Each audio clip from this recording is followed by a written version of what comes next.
সুপ্রিয় ছাত্রছাত্রীবৃন্দ, আজকের অনলাইন ক্লাসে সবাইকে স্বাগত। আশা করছি তোমরা সকলে ভালো আছো, ঘরে আছো এবং নিরাপদে আছো। মহান আল্লাহ পাকের অশেষ মেহেরবানিতে আমিও কিন্তু ভালো আছি এবং সুস্থ আছি। প্রিয় বন্ধুরা, আজকের পাঠের আলোচ্য বিষয় নবম দশম শ্রেণীর বাংলা সাহিত্য বইয়ের একটি ছোট গল্প। প্রিয় বন্ধুরা, ছোট গল্প শুরুর আগেই তোমাদেরকে আরেকটা ছোট গল্প একটা গল্প বলবো, তাই না? ছোট গল্প না, সরি, আসলে একটা গল্প না, গল্প বলা যাবে না, একটা ঘটনা বলি। তবে এই ঘটনাগুলো থেকেই কিন্তু ছোট গল্প হয়, এটা জানো তোমরা। ছোট ছোট কে রবীন্দ্রনাথের সেই কথা। আচ্ছা, আমরা যেদিন ছোট গল্প নিয়ে আলোচনা করবো সেদিন বিস্তারিত আলোচনা করবো ছোট গল্প কি। তা যাও বন্ধুরা, যে কথা বলছিলাম যে আমি একটা ছোট্ট ঘটনা বা গল্প বলবো। একদিন আমি স্কুল থেকে অর্থাৎ অফিস থেকে আমার লিজার টাইম তখন ছিল, তো আমি একটু জরুরি প্রয়োজনে বাইরে বেরিয়ে আসছিলাম, অর্থাৎ ক্যাম্পাসের বাইরে। তো কিছুক্ষণ পর যখন আমি ফিরছিলাম স্কুলের দিকে, তখন দেখি একটি মেয়ে ঘাড়ে ব্যাগ, বই পুস্তক সব নিয়ে আমাদের গেটের বাইরে ও বাড়ির দিকে রওনা হচ্ছে। হঠাৎ করে আমার সামনে পড়ে ও তো থতমত বলছে, স্যার স্যার সরি স্যার, আসলে আমি স্যার স্যার আজকে আমাকে বাড়ি যেতেই হবে স্যার, না হলে স্যার আমার সমস্যা আছে স্যার, আমার পেট ব্যথা করতে স্যার প্রচুর, স্যার প্লিজ আপনি কিছু বলিয়েন না। তো আমি তো দেখে, আচ্ছা ঠিক আছে, তো তুমি কোনো স্যারকে বলেছো যে তুমি বাড়ি যাচ্ছ, অনুমতি নিয়েছো? তো না স্যার, অনুমতি নেবো কেন স্যার, অনুমতি তো নেই না স্যার। কেন, এখান কথা? হ্যাঁ স্যার, ক্লাস 9-এ থেকে স্যার আমি প্রতিদিন পালিয়েছি স্যার। ওই যে আপনার ক্লাসটা দ্বিতীয় ঘন্টা ছিল না স্যার, ওই দ্বিতীয় ঘন্টা ওই ক্লাসটা করার পর থাকিনি স্যার। ও, এই জন্য তোমাকে তো আমি প্রায় ক্লাসে প্রতিদিনই পেয়েছি, কিন্তু পালিয়েছো এটা তো কেমন কথা? তো ঠিক করনি স্যার, অত ক্লাস করে কি হবে স্যার, এখন মোবাইলের যুগ স্যার, ইন্টারনেটে যত ক্লাস পাওয়া যায়, হ্যাঁ ইউটিউবে স্যার সার্চ করলে অনেক ক্লাস স্যার, তার সঙ্গে আরো স্যার অনেক মজাদারও ক্লাস স্যার। তো এই জন্য স্যার এই গরমের মধ্যে এখানে থাকতে ইচ্ছে না করে স্যার, ওই জন্য আমি পালিয়েছি স্যার। তো আমার যে এখন চতুর্থ ঘন্টা, এই চতুর্থ ঘন্টাও তো তোমাকে প্রায় দেখি। ও স্যার, হ্যাঁ দশম শ্রেণীতে এসে স্যার একটু অভ্যাস চেঞ্জ করেছি, ওই আপনার ক্লাসটা চতুর্থ ঘন্টা ওইটা করার পরেই যাই স্যার, তার আগে যাই না। না হলে স্যার আপনি যে আমার আব্বুকে বলে দিবেন, ওই জন্য স্যার। বলো কি, তোমার আব্বু জানে না তুমি যে রোজ পালিয়ে যাও, বাসায় যাও? না স্যার, জানবে কেন স্যার, আমার আব্বু তো জানে না, আম্মুও জানে না। আমি কেন জানো না জানেন? আমি প্রতিদিন ওই ক্লাস করে তারপরে কোচিং করে একেবারে সন্ধ্যার আগে আগে বাড়িতে যাই। বাবা মা জানে যে আমি তো প্রতিদিনই স্কুল যাচ্ছি, কোচিং করছি, এই জন্য স্যার কিছু জানে না। তো তুমি এই টাইমটা থাকো কোথায়? কি আশ্চর্য স্যার, কোচিং এ যায় স্যার, কোচিং এ অনেক ছেলে মেয়ে স্যার, ও সবাই আসে। আর স্যার আপনি জানেন না স্যার, হ্যাঁ বেশ, আমরা ওখানে বেশ মজা করি স্যার। স্যার প্লিজ স্যার, এই কথাগুলো আমার আব্বুকে বলবেন না স্যার, আমি কিন্তু আপনাকে বলে ফেললাম, আমার আব্বুকে বলবেন না প্লিজ, তাহলে স্যার আমার স্কুল স্যার আসা বন্ধ হয়ে যাবে। বলো কি, হ্যাঁ এমন কাজ তুমি করো, তোমার আব্বুকে বলতে নিষেধ করছো, কেমন কথা? হ্যাঁ এ তো ঠিক করোনি তুমি। স্যার প্লিজ স্যার, আমার হচ্ছে পেট ব্যথা করছে স্যার, আমাকে যেতে হবে স্যার, একটু প্লিজ একটু ছুটি দিন স্যার। আমি ছুটি দেব? তো সত্যি সত্যি আমার পেট ব্যথা করছে? হ্যাঁ স্যার। আচ্ছা ঠিক আছে, তাহলে তুমি বাসায় যাও, বাসায় গিয়ে আমাকে কিন্তু ফোন দিবা, এবং তুমি না, তোমার আব্বুকে অথবা আম্মুকে ফোন দিতে বলবা। কেন স্যার, আমার আব্বুকে বলে দেবেন নাকি স্যার? আম্মুকে বলে দেবেন স্যার? না না না, সেটা বলছি না, তুমি বাড়িতে পৌঁছছো কিনা, আসলে তুমি বাড়িতে গেছো কিনা এটা আমি নিশ্চিত হওয়ার জন্য বললাম, ঠিক আছে? ও স্যার এই কথা, ঠিক আছে স্যার, আজকে তো আমি বাড়ি যাবোই। ঠিক আছে স্যার, আমি গিয়ে বাসায় গিয়েই ফোন দেবো। তো এই হলো অবস্থা আমার সেই ছাত্রীর। হুম। তো এই ছাত্রী এখন, যে ছাত্রী ক্লাস ভালো লাগে না, হ্যাঁ, ইউটিউবে ক্লাস দেখে, বাড়িতে ভালো লাগে না, সে ছাত্রী এখন কি করে জানেন? প্রায় আমাকে ফোন দেয়, বলে স্যার স্কুল কবে খুলবে স্যার, স্যার স্কুল কবে খুলবে। তা আমি বলি কেন, তুমি তো ক্লাসই করো না, তোমার আবার স্কুলের দরকার কেন? না স্যার, এই ক্লাস, স্যার এটা নিয়ে আমার চিন্তা নেই স্যার, এই ক্লাসের জন্য বলছি না স্যার। তাহলে কেন? স্যার স্কুল বন্ধ, কোচিংও বন্ধ, আমি তো স্যার বাড়িতে এখন বন্দি, বন্ধু বান্ধবের সঙ্গে দেখা সাক্ষাৎ হচ্ছে না। স্যার আপনাদের তো একটু দেখতে ইচ্ছে করে স্যার। তাই নাকি? তো স্কুল কেন, তুমি অনলাইনে যে ক্লাসগুলো হচ্ছে আমাদের স্কুলের অনলাইন পেজে ক্লাস হচ্ছে, আরো অন্যান্য স্কুলের অনলাইন পেজে ক্লাস হচ্ছে, সংসদ টিভিতে ক্লাস হচ্ছে, এগুলো দেখো। স্যার ওগুলোকে স্যার অত বারবার দেখতে ইচ্ছে করে স্যার, ভালো লাগে না স্যার। তো পড়ি স্যার, মাঝে মধ্যে পড়ি, দেখিও স্যার। তা আপনার ক্লাসটা দেখি স্যার। ও তাই, আমার ক্লাসটা দেখো তাই না? আচ্ছা, তো ঠিক আছে, স্কুল খুললে তোমাকে সংবাদ দেবো। ঠিক আছে স্যার, যাতে তাড়াতাড়ি খুলে স্যার, একটু স্যার একটু দোয়া করেন স্যার। এই করোনা টরোনা স্যার এগুলা বেকার স্যার, এগুলা আসলে আমাদেরকে ধরবে না স্যার। ও তাই নাকি? আচ্ছা ঠিক আছে, খুললেই তোমাকে ফোন দেবো। তবে হ্যাঁ, ক্লাসগুলো দেখিও কিন্তু, অনলাইনে ক্লাসগুলো, হ্যাঁ মিস করিও না, সামনে তোমার এসএসসি পরীক্ষা। আচ্ছা স্যার, ঠিক আছে স্যার, আপনি যেহেতু বলছেন স্যার, আচ্ছা। তো প্রিয় শিক্ষার্থী বৃন্দ, আমার এই ছাত্রের এই অবস্থা, তো জানি না তোমাদের কি অবস্থা। তো যাও, তোমরা অবশ্যই অনলাইনের ক্লাসগুলো করবা, ঘরে আছো, হ্যাঁ ক্লাসগুলো মিস করছো, আমরাও খুব মিস করছি তোমাদেরকে। তো চলে যাই আজকের মূল আলোচ্য বিষয়ে। আজকের আলোচ্য বিষয় কি একটি ছোট গল্প, তাই না?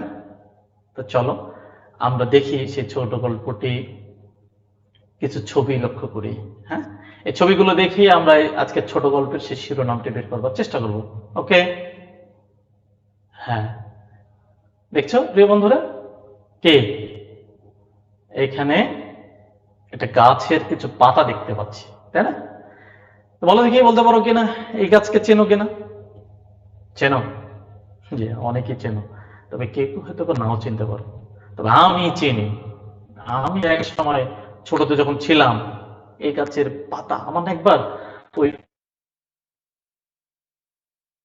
চুলকানি যখন হয়েছিল, তখন আমার আব্বু বলছিল যে বাবা তুমি ওই চাটনিমের পাতা পেষে বেটে ওর রস খেয়ে নিও, চুলকানি ভালো হয়ে যাবে। তাই নাকি? তো একদিন খেয়ে নিলাম, সে একদিন না কয়েকদিন খেয়েছি, বাহ, কয়েকদিন পর দিকে আমার চুলকানি নাই। হ্যাঁ, তারপর আবার কিছু ওই পাতা তেলে ভেজে, ওই তেল দিয়ে ভেজে ওই তেলগুলো আবার লাগিয়েছি, ওই যে গেছে চুলকানি, আর আমার চুলকানি হয় না, এখন পর্যন্ত হয়নি। তো প্রিয় বন্ধুরা, তাহলে দেখো এই গাছের কি গুণ আছে, তাই না? গাছটার নাম, আচ্ছা একটু পরে আসে, আর ওদিকে আরো একটা চিত্র দেখি। দেখো বন্ধুরা, এখানে কি দেখতে পাচ্ছি আমরা, যে ওই যে বললাম রস করে, তারপর ছাল বাটা আছে। যাই হোক, এতে বোঝা যাচ্ছে যে এগুলো কবিরাজদের কাজে লাগে, তাই না? কবিরাজরা এই যেগুলো পিষে ইয়ে করে, তাহলে এটি কি ঔষধি গুণ সম্পন্ন একটি গাছ, তাই না? তো বলতে পারো গাছটির নাম? হুম, মনে পড়ে? জানি, গাছটি হচ্ছে নিম গাছ। তাহলে বন্ধুরা, আজকে আমাদের পাঠের শিরোনাম কি হতে পারে? হ্যাঁ, নিম গাছ, এবং এটি লিখেছেন বনফুল। প্রিয় বন্ধুরা, তাহলে চলো আমরা এবার আজকের পাঠের শিখন ফলগুলো একটু জেনে নিই। কারণ আমার এই পাঠটা পড়ে বা আমরা দেখে বা অধ্যয়ন করে বেশ কিছু শিখন ফল অর্জন করব, যেগুলো আমাদের ব্যক্তিগত জীবনে কাজে লাগবে। হ্যাঁ, এক নম্বরে দেখো যে আমরা এখানে দেখতে পাচ্ছি নারীর কর্মের প্রতি শ্রদ্ধার মনোভাবের স্বরূপ ব্যাখ্যা করতে পারবে। আজকে যদি তোমরা পাঠটি ভালো করে দেখো, এই ভিডিওটি দেখো, তাহলে তোমরা নারী এবং নারীর কর্মের প্রতি অবশ্যই তোমাদের মাঝে শ্রদ্ধার মনোভাব তৈরি হবে, এবং এটি ব্যাখ্যাও করতে পারবে তোমরা। প্রিয় বন্ধুরা, এরপরে নিম গাছের নানা উপকারের দিক বর্ণনা করতে পারবে তোমরা। হ্যাঁ, নিম গাছের যে গুণাগুণগুলো, নানা উপকারী, এইগুলো তোমরা অবশ্যই বর্ণনা করতে পারবে এই পাঠ শেষে অবশ্যই। এরপরে দেখো বাংলার গৃহকর্ম নিপুণা লক্ষ্মী বউয়ের জীবন বাস্তবতা ব্যাখ্যা করতে পারবা। দেখছো, আমরা পড়বো নিম গাছ, অথচ বলছে যে বাংলার গৃহকর্ম নিপুণা লক্ষ্মী বউয়ের জীবন বাস্তবতা ব্যাখ্যা করতে পারবো। তাহলে বন্ধুরা, তাহলে চলো আমরা পাঠটিতে যাই, দেখি এগুলো আমরা পারি কিনা বা এগুলো আমার অর্জন হয় কিনা। প্রিয় বন্ধুরা, শুরুতে আমাদেরকে লেখক পরিচিতি সম্বন্ধে আমাদেরকে জানতে হবে। কেন জানতে হবে জানো? এই যে তোমাদের এসএসসি পরীক্ষায় অবশ্যই লেখকের উপর প্রশ্ন হয়ে থাকে, অর্থাৎ এটি কোন গল্পের, অথবা এটি লেখকের নাম কি, বা এই গ্রন্থটি কোন লেখকের, বা এই লেখকের জন্মসাল কত, ইত্যাদি ইত্যাদি। শুধু এসএসসি পরীক্ষা না, বিশ্ববিদ্যালয় ভর্তি পরীক্ষা, এমনকি চাকরি পরীক্ষাগুলোতে এই প্রশ্ন হয়ে থাকে। তাহলে এর গুরুত্ব আছে অবশ্যই। আচ্ছা বন্ধুরা, তাহলে আমরা দেখে নিই লেখকের সাহিত্য কর্ম। আচ্ছা, প্রথমে জন্ম বলতে পারো তোমরা কেউ? জন্ম, হ্যাঁ, চট করে একটু মিলাই নাও। জন্ম হচ্ছে বিহারের পূর্ণিয়া অন্তর্গত মণিহার গ্রামে 1899 সালের 19 জুলাই তার জন্ম। প্রিয় বন্ধুরা, তো যে জন্মটা হচ্ছে কলকাতায়, এবং তারিখ 19 জুলাই 1899। মনে থাকবে 1899 সালে কিন্তু আমাদের আরো দুজন কবির কিন্তু জন্ম আছে, জানো তোমরা? হ্যাঁ, এটা বের করে নিবা, আমি এটা কিন্তু পরেই বলবো। যাই হোক প্রিয় বন্ধুরা, আমরা এরপরে শিক্ষা ও পেশা। বনফুল লেখক তার যে শিক্ষা ও পেশা, দেখি কি শিক্ষা কি ছিল তার, মানে কিসে পড়াশোনা করেছেন। 1927 সালে পাটনা মেডিকেল কলেজ থেকে, ভারতের পাটনা জায়গায়, হ্যাঁ তোমরা জানবা, পাটনা মেডিকেল কলেজ থেকে সে এমবি পাস করেন এবং কর্মজীবন শুরু করেন একজন মেডিকেল অফিসার হিসাবে। প্রিয় বন্ধুরা, এরপরে দেখো উপাধি। তিনি যে উপাধি পেয়েছিলেন তৎকালীন ভারত সরকারের কর্তৃক, সে উপাধিটা হচ্ছে পদ্মভূষণ উপাধি, অত্যন্ত সম্মানজনক একটি উপাধি। এরপরে দেখো প্রকৃত নাম। বনফুলের কিন্তু নাম হচ্ছে অরিজিনাল নাম না, এটা তার ছদ্মনাম। তাহলে প্রকৃত নাম কি?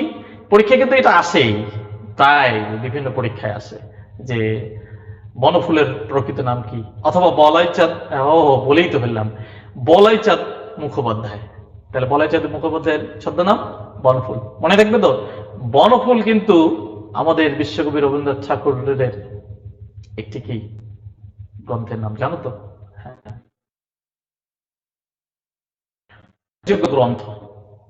এগুলো অবশ্যই জানতে হবে, মনে রাখতে হবে এটি কোন লেখকের, বা এই গ্রন্থটি কোন লেখকের, বা বনফুলের কোন কোন গ্রন্থ। 4টা করে অপশন দেওয়া থাকবে, এই 4টা অপশনের মধ্যে একটা সঠিক, তাই না? আচ্ছা দেখে নিও একটু ভালো করে।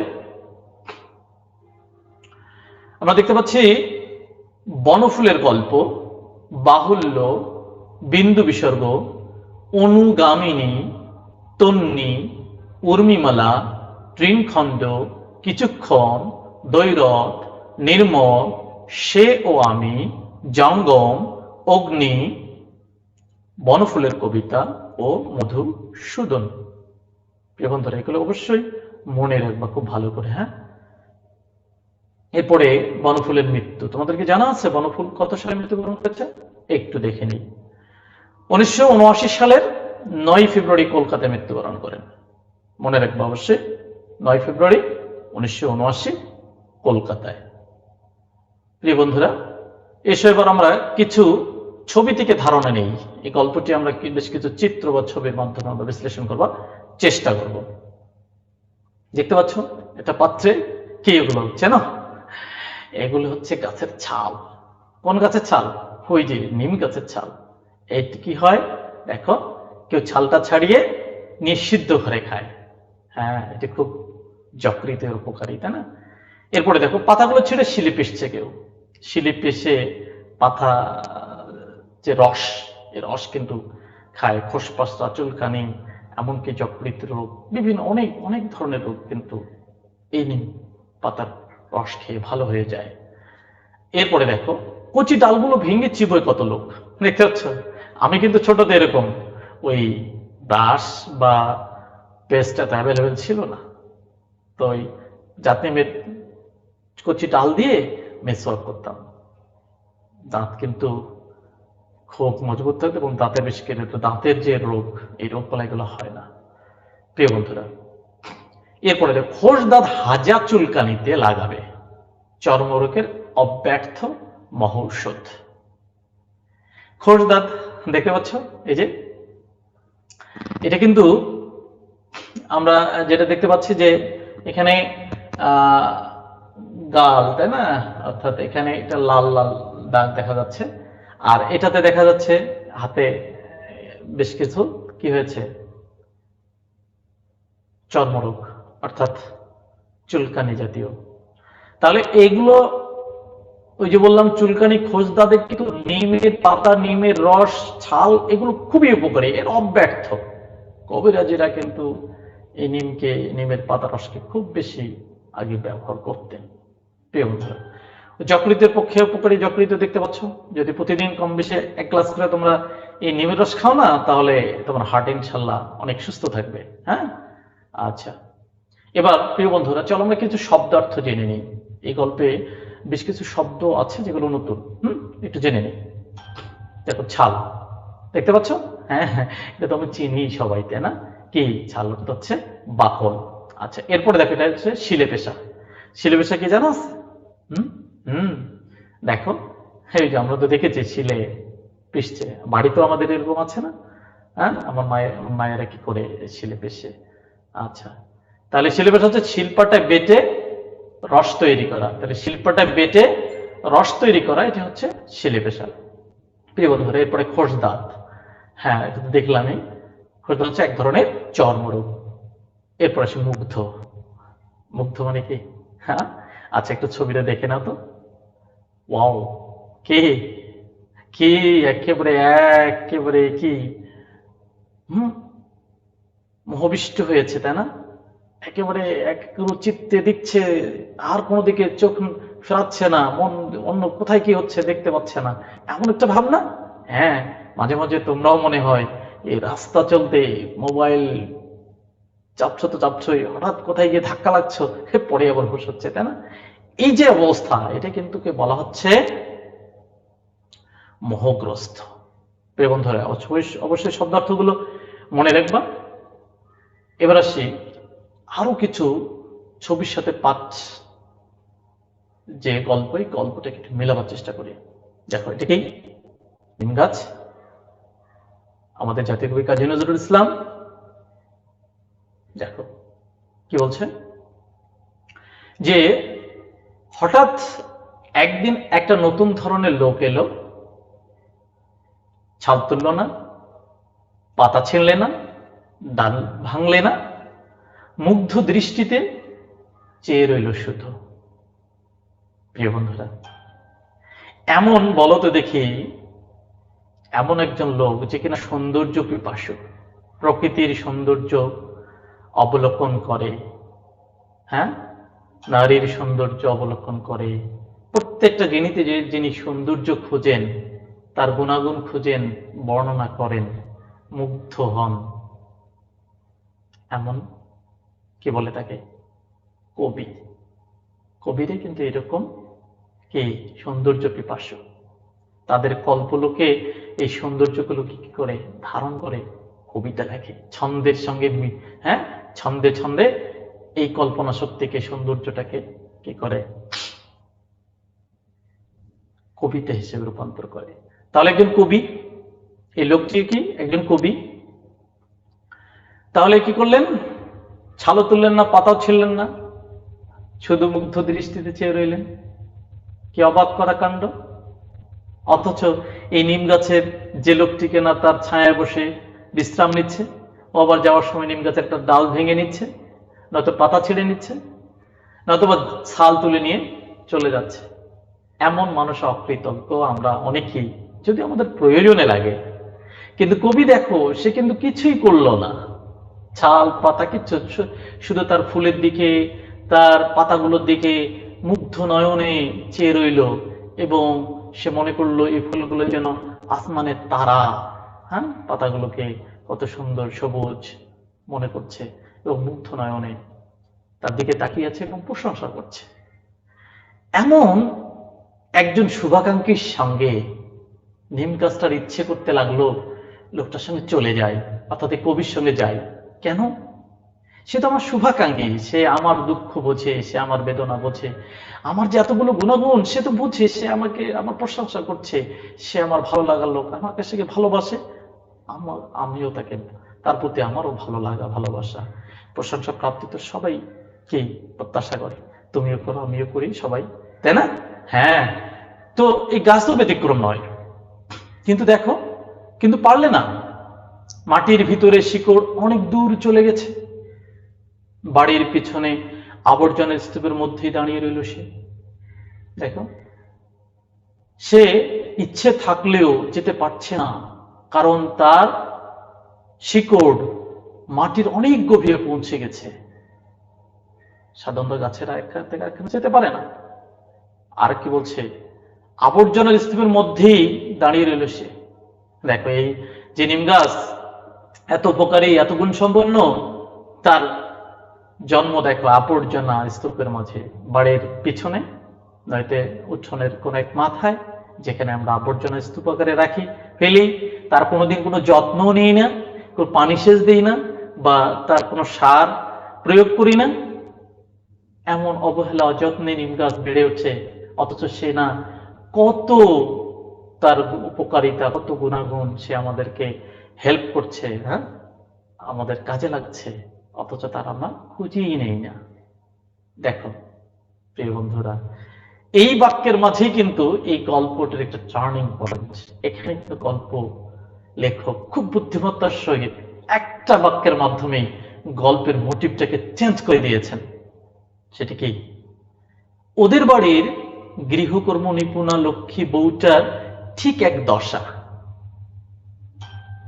কি বলছে আবার দেখো, ওদের বাড়ির মানে কি? তোমার বাড়ির, আমার বাড়ির, আর অন্য কারো বাড়ির। কোন বউ? গৃহকর্মে নিপুণা। সব বউ নয় কিন্তু, যারা গৃহকর্মে নিপুণা, এমন লক্ষ্মী বউটার ঠিক এক দশা। কার মতো? ওই নিম গাছের মতো। সে এত গুণ সম্পন্ন নিম গাছ, এত কাজ লাগছে মানুষের, অথচ দেখো তার কেউ যত্ন নেয় না। অথচ দেখো দেখো তার ইচ্ছে থাকলেও কি নিম গাছ কবির সঙ্গে যেতে পারে না। আচ্ছা দেখি, নিভৃত সংসারের কাজে ব্যস্ত গৃহলক্ষ্মী কে? গৃহলক্ষ্মী। তার মানে কি? তোমার মা। খেয়াল করে দেখবা, তোমার বাড়ির সর্বপ্রথম যে লোকটি ঘুম থেকে ওঠে সেটি কে? তোমার মা। সব শেষে ঘুমোতে যায় সে কে? তোমার মা। সবার খোঁজ খবর নেই অর্থাৎ রান্না করে কে? তোমার মা। অসুখ বিসুখ হলে সেবা যত্ন করে কে? তোমার মা। তোমার স্কুলের প্রিপারেশন, তোমাকে স্কুলে যাওয়ার জন্য যে কাজগুলো বা তৈরি করে দেওয়া কি করে? মা। তোমার পড়ালেখার তদারকি করে কে? মা। সবার শেষে খায় কে? মা। কারো কিছু হলে, অসুখ হলে, কোনো বিপদ হলে সবচেয়ে বেশি উদ্বিগ্ন থাকে কে? মা, তাই না? হ্যাঁ, সেই মা অর্থাৎ একজন নারী। সেই নারীর কথা বলা হচ্ছে এখানে, যে নিভৃতে একাকী সব সংসারের দায় দায়িত্ব সে পালন করছে, অথচ দেখো খাওয়ার সময় সব শেষে খাচ্ছে, তার পরিমাণে ভাগ্যে হয়তো ভালোটি জুটছে না। তার অসুখ বিসুখ হলে সেবার যত্ন আমরা কেউ করছি না, সে আলটিমেটলি নিজেই ভালো হয়ে যায় একটু সামান্য ওষুধ সেবনে। কারো দেখো এরকম গৃহলক্ষ্মী, এমন একজনের দুঃখে বেদনায় যদি কেউ একজন এরকম এসে তার দুঃখ বেদনা, তার ভালো লাগা, তার মন্দ লাগা, এগুলো যদি কেউ একজন তার কাছে এসে প্রকাশ করে, তার প্রশংসা করে, তার দুঃখে দুঃখী হয়, তার কি বলে বেদনা ভাগাভাগি করে নেয়, তার কাজের মূল্যায়ন করে প্রশংসা করে, এমন কেউ যদি করে, অবশ্যই তার প্রতি এই গৃহলোককে একটি কি ভালোবাসা জন্মেবে এবং ইচ্ছে করবে এই লোকটার সঙ্গেই মনে হয় আমি চলে যাই। কিন্তু যেতে পারে, কিন্তু যেতে পারে না, কখনোই যেতে পারে না। কেন, কিভাবে পারবে? তার তো এই সংসারে তার শিকড় কেটে গেছে, একেবারে গভীরে চলে গেছে। তোমাদের মায়া মহব্বত, এই সংসারের দায়িত্ববোধ, এগুলো ছেড়ে সে যেতে পারে না, ইচ্ছে থাকলেও যেতে পারে না। শত কষ্ট, শত অবহেলাও, যত অবহেলায় থাক না কেন, অযত্নে থাক না কেন, সে সংসার ছেড়ে চলে যেতে পারে না। তার দুঃখ বেদনা, সে নীরবেই শুয়ে যায়, তার জীবনটা এভাবেই অতিবাহিত হয়, কেটে যায়। প্রিয় বন্ধুরা, চলো আমরা একটু নিম গাছের ভূমিকাগুলো আরেকবার দেখে নিই। দেখো কি হচ্ছে, খোঁজদার চুলকানি ভালো হয়, আমরা এর আগে দেখেছি, তবে আরেকবার রিভিউ করো আর কি, তোমাদেরকে বলছি, একটু দেখে নাও। যকৃতের জন্য হরিপকার, এরপরে নিমের হাওয়া রোগ বালাই দূর করে, গাছের ছালে সিদ্ধ পানি পেটের জন্য বেশ উপকারী, এবং নিমের ডাল দাঁত ভালো রাখে। প্রিয় বন্ধুরা, এরপরে দেখে একজন নারী সমাজের প্রতি কিরকম ভূমিকা, নারী কেন্দ্রে রয়েছে, তাই না? কেন্দ্রে কি পরিবারের সার্বিক দায়িত্ব পালন করে একজন নারী, সন্তান লালন পালন করে একজন নারী, রান্না করা, খাবার পরিবেশন করা, সে কাজটি করে একজন নারী, সন্তানের লেখাপড়ার তদারকি, সে কাজটিও করে একজন নারী, অসুখে সকলের সেবা দান করে, সবার পাশে থাকে, আত্মীয় স্বজনের খোঁজ খবর রাখে, বাড়ির কে গৃহপালিত পশু বা অন্য যা কিছু সবকিছু করে কে, একজন নারী। ঘরবাড়ি পরিষ্কার পরিচ্ছন্ন রাখে, তাই না? প্রিয় বন্ধুরা, আজকের এই গল্পটি প্রিয় বন্ধুরা, এই গল্পটি একটু সারসংক্ষেপ আমি একটু তৈরি করেছি তোমাদের জন্য, একটু আমি পড়ে নিই, তোমরা একটু খেয়াল করে নেবে আসলে সারসংক্ষেপটা কি, মানে মূল বিষয়বস্তু। গল্পটি বলাইচাঁদ মুখোপাধ্যায়ের 1947 সালে প্রকাশিত অদৃশ্য লোক গ্রন্থ থেকে নেওয়া হয়েছে। তাহলে কোন গ্রন্থ থেকে নেওয়া আছে? অদৃশ্য লোক গ্রন্থ থেকে। কত সালে? 1947 সালে প্রকাশিত যে গ্রন্থ।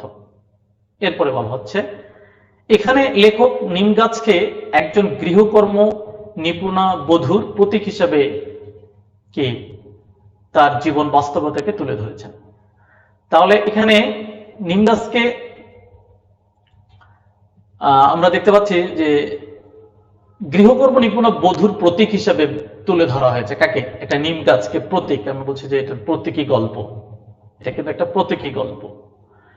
তো এটা কিসের প্রতীক? একজন নারীর, গৃহলক্ষ্মী প্রতীক নিম গাছকে দাঁড় করানো হয়েছে। তার জীবন বাস্তবতার সঙ্গে একজন নারীর জীবন বাস্তবতা, একজন গৃহকর্ম নিপুণা লক্ষ্মী বউয়ের জীবন বাস্তবতাকে এক করবার চেষ্টা করা হয়েছে। নিম গাছ যত্নহীন ভাবে বেড়ে পেছনের আবর্জনার, বাড়ির পেছনে আবর্জনার স্তূপে বেড়ে ওঠে। তাহলে নিম গাছ দেখো বাড়ির পেছনে আবর্জনার স্তূপ, বলেছি যে সযত্ন অবহেলায় বেড়ে ওঠে। এর ছাল, পাতা, ডাল সবই উপকারী, এর হাওয়া স্বাস্থ্যকর।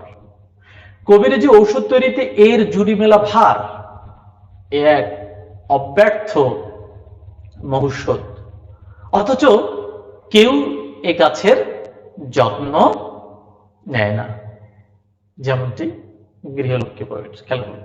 চরম অবহেলা অযত্নে জীবন কাটে তার। একদিন এক কবি এসে তার গুণ ও সৌন্দর্য মুগ্ধ হয়ে তার প্রশংসা করল। এমন অকৃত্রিম বন্ধুর সাথে চলে যেতে গাছের ইচ্ছে হলো, কিন্তু ততদিন গাছটির শিকড় মাটির অনেক গভীরে চলে গেছে, তাই সে আর তার সাথে যেতে পারলে না। নিম গাছের এই যে বাস্তবতার সাথে গৃহকর্ম নিপুণা লক্ষ্মী বউয়ের জীবন বাস্তবতা হুবহু মিলে যায়। সহমর্মী মানুষের আহ্বানে সাড়া দেওয়া তার পক্ষে অসম্ভব। অর্থাৎ ওই যে নিম গাছ যেমন পারেনি সহমর্মী অর্থাৎ কবির সঙ্গে যেতে, ঠিক তেমনি সহমর্মী মানুষের আহ্বানে সাড়া দেওয়া একজন নারীর পক্ষে সম্ভব হয় না বা যেতে পারে না। প্রিয় শিক্ষার্থীবৃন্দ, আমরা এতক্ষণ ধরে মোটামুটি যে ক্লাসটি দেখলাম, একটু ফিডব্যাক তোমরা আমার সামনে থাকলে অবশ্যই আমি ফিডব্যাক নিতে পারতাম, যেহেতু নাই তারপর আমি কিছু প্রশ্ন তোমাদের জন্য ভূ নির্বাচনী প্রশ্ন লিখে রেখেছি, যেগুলো তোমরা কে একটু মিলাই নেবা, হ্যাঁ তড়িঘড়ি আমার প্রশ্নের উত্তরের সঙ্গে মিলাই নেবা। ওকে, দেখো প্রশ্ন হচ্ছে নিম গাছের পাতা কিভাবে পিষে ব্যবহার করা হয়। দেখো কি সিদ্ধ করে পিষে না, তারপরে কি তেলে ভেজে, সেটিও না, ঢেকিতে পিষে না, সেটিও না, তাহলে কিসে, শিলে পিষে, তাই না? আচ্ছা প্রিয় বন্ধুরা, এরপরে প্রশ্নটা দেখো, নিম গাছ গল্পের নিম গাছটির রূপকে কাকে বোঝানো হয়েছে? কাকে? একজন নারী। কি ধরনের নারী সেটি কিন্তু এখানে দেয়া আছে। কি প্রতিবাদী নারী হিসেবে না, কর্মজীবী নারী হিসেবে না, নির্যাতিত নারী হিসেবে না, তাহলে কি সর্বংসহা নারী। যেমন এই যে বললাম, একটা নিম গাছ যেমন সবকিছু সয়ে যায়, তার কি তার ছায়ায় বসে প্রশান্তি লাভ করে যাওয়ার সময় একটা ডাল ভেঙে নিয়ে চলে যায়, এই যে সর্বংসহা নিম গাছ, এমন হচ্ছে এর সঙ্গে এই নারীর কল্পনা করা হয়েছে। প্রিয় বন্ধুরা দেখো, নিম গাছ আর কেন ইচ্ছে করলো কবির সঙ্গে চলে যেতে? কেন ইচ্ছে করলো একটু খেয়াল করে দেখো। জ্ঞানের জন্য কি না, তাহলে কিসের জন্য? অবস্থানের জন্য, সেটিও না। কাব্যবোধের জন্য না, সেটিও না, তাহলে কি প্রশংসা প্রাপ্তির জন্য। ওই যে বললাম, কে না চায় প্রশংসা? হ্যাঁ, গুণগ্রাহী সকলেই চায় যে আমার গুণগ্রাহী কিছু থাক, শুভাকাঙ্ক্ষী থাক, এবং তাদের সঙ্গেই সময় কাটতে চায়, তাদের সঙ্গে যেতে চায়। এই জন্য নিম গাছটাও এই কবির সঙ্গে যেতে চেয়েছিল। প্রিয় বন্ধুরা, এরপর দেখো, নিম গাছ গল্পে লক্ষ্মী বউয়ের সংসার ফেলে চলে যেতে না পারার কারণ। নিম গাছের গল্পে দেখা যাচ্ছে যে লক্ষ্মী বউ কিন্তু সংসার ছেড়ে চলে যেতে পারেনি। তার কারণ কি? দেখো এখানে বহুপদী সমাপ্তি সূচক প্রশ্নটি লেখা আছে, অসহায়ত্ব 1, 2 সংসারের মায়া, 3 দায়িত্ব উপলব্ধি। দেখি কোনটি হয়। হ্যাঁ, 1 ও 2 না, 1 ও 3 সেটিও না, 2 ও 3 সেটিও না, তাহলে কি 1, 2, 3।